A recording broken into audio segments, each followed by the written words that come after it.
C'est dans cette chambre d'un bungalow de Boucherville que les personnages des Têtes à claques prennent vie chaque jour. Je suis sorti du sous-sol, j'avais pas le choix. En fait, ma femme me dit, là, ça suffit. Et puis, ouais, j'ai acheté une autre maison, puis c'est l'endroit où que je travaille avec mon équipe. On est rendu 6 personnes. Bien, ici, c'est le point de départ de la création de nos personnages, finalement.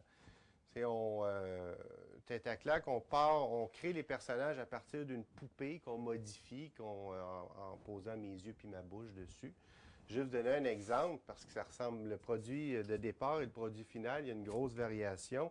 Ici, on voit Raoul, qui est très populaire, le dernier Uncle Tom qu'on a fait, que je viens de maganer sa petite camisole.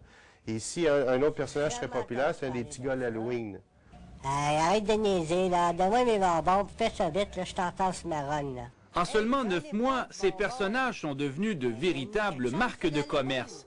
Des produits dérivés des Têtes à claques seront d'ailleurs bientôt disponibles au Québec. Il y a des t-shirts, des casquettes Têtes à claques, il va y avoir probablement genre les sacs à dos, les étuis à crayon, ces trucs-là pour l'école.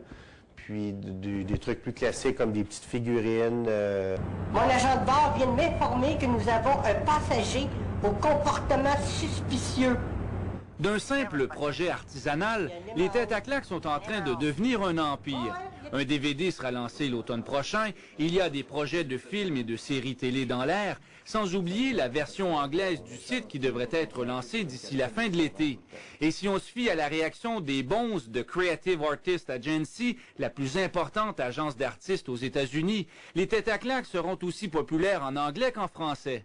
Il y a une présentation à Creative Agency à Los Angeles, puis ces gens-là, ils ont 10 minutes d'attention à t'accorder, puis ça a duré quasiment plus qu'une heure, la présentation. Puis il était 2 au départ dans la salle de conférence, puis la fini, il était une douzaine. Là.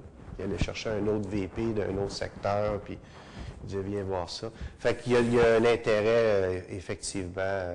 Fort de son succès, Michel Beaudet planche déjà sur d'autres projets qu'il espère développer au cours des prochaines années.